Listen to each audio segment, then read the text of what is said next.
Hi, I get asked a lot of questions about the kit I use, the pens, the paper and the paints, and there's a choice of things really. So what I thought I'd do is put a quick video together, take you through all the bits and pieces I use, and yeah, let you give it a try yourself.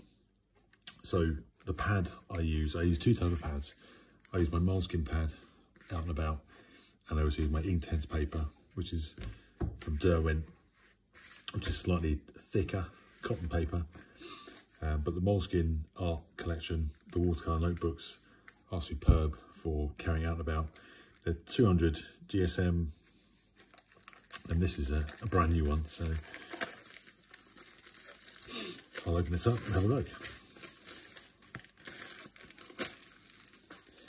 Got a big stack of these at home. Comes with a nice elastic cord to wrap around when you're out and about. Put that over there. It's a nice hardback, solid, nice and easy to work with. It's got a nice little pouch there for what I find is handy. The odd bit of kitchen roll, masking tape, and the odd pen. And then it's got loads of pages, really nice thick watercolour. So as you'll know from a lot of my work, it's very much a flood of water and colour. These handle the paints really well, and then by the end it becomes a nice thick book full of sketches, loads of pigment and loads of kind of history. These kind of get nicely battered over time, but I love the feel of a sketchbook that's been through a lot of travels. So really nice kind of cord there, keeps it all together. And that's the Moleskine Art watercolour notebook. Really good. Following on from that, if I work a bit more larger scale on this kind of thicker paper, I use the Inktense paper, which is 100% cotton. And it comes in a range of sizes. I use the A4 and then the oversized 12 by 16 inch, really super thick paper. And when you kind of flood this with colour, it just bleeds almost like wet on wet. It's really stunning quality paper. Yeah, a real joy to use. So that's my two kind of go-to pads, the Inktense and the Moleskine. I'll just move those over. And then let's have a look at my bag of goodies here. So the pens, the pens I use, I tend to have 2 or 3 go-to pens. I've got my Lamy Safari fountain pen, which is great, beautiful nib, writes really well, but will flow quite a lot with water on a sketchbook. So you have to let it dry, or we're going to go for that kind of washed effect if you want to. And then I'll use a line maker pen. So it's a fine liner, various sizes. I tend to sketch in my Moleskine with around about 0.2 to 0.5. You've got a really nice line quality. It's hard to tell here, but yeah, they work really well with water. That's my key thing. They don't run too much. If you let them dry for a little while and then throw your paint on afterwards, they really hold the line, and they bleed just enough to give a little bit of expression in your work. So that's the 2 there. And then my third pen of choice is actually a pen from Paperchase. So it's quite simple, it's quite cheap, and it's around about a 0.2 nib. Quite hard to see there. Again, it works really well with water, so a little bit thinner than 0.5, but a really nice line. Very cheap, so a pack of 5 of these is about £3 or £4 from Paperchase. And those are my 3 go-to pens. So if I go out and about on a budget, I'll just keep these with me. Adding to that, I've got a range of paint pens I use and different colour line makers. Again, these are from Derwent. The paint pen is almost like a, yeah, as it says on the tin, it paints a really nice watery, inky line. Hard to see on white paper. But yeah, recommended if you want to really expand your comfort zone and work with a with a pen that's going to flood and have a bit of a mind of its own.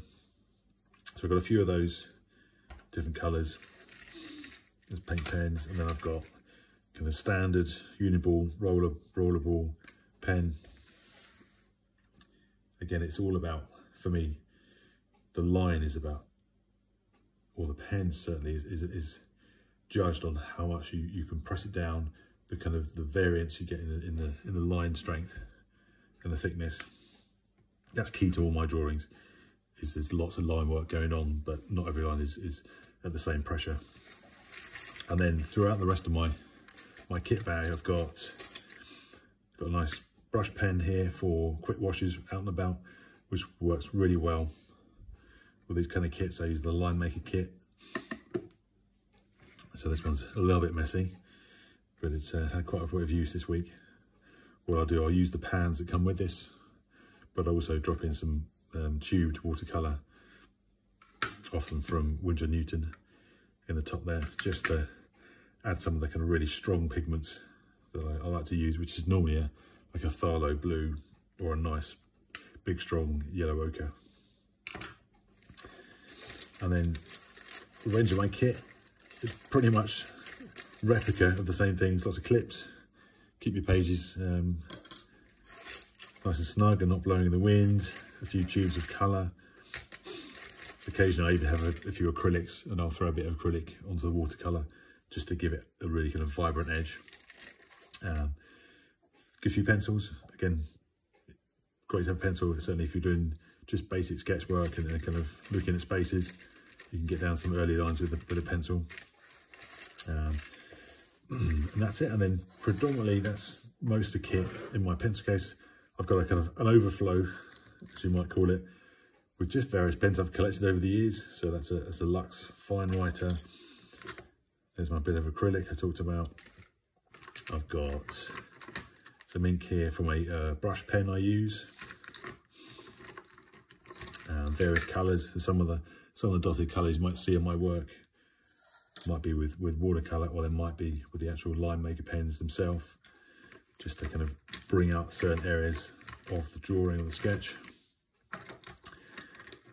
Occasionally I might even go with a permanent marker for the really strong blacks, but very rarely. Again, there's a few more tubes of watercolour in here just to help kind of build up those really strong colours when the scene has dried. My work is quite characteristically quite bold and strong, certainly in the blues and then the bold skies, and that's how I achieve it. So yeah, broadly, so we've got Moleskine sketchbooks, we've got the Inktense paper, we've got our Line Maker and Inktense paints here, and then my three go-to pens: Fine Liner from Paperchase, Safari Lamy or Lamy, not sure how you pronounce it, and then Line Maker itself. So this is a 0.5, but I'll go down to a 0.2 to 0.5, going up to 0.8 if I'm working maybe A3, A2, as I have done recently. I think it's one of the biggest learning curves I've had, is trying to upscale your work, but using the same kit. Trying to upscale with a 0.2 just throws in all sorts of complications, because you can't really get that line thickness variation you need at that big scale. So anyway, I hope that's helpful. As always, any questions, please fire them over and I'll be happy to answer them. But hopefully this kind of gives you a little glimpse into the kit I use. And yeah, thanks for following. Bye bye.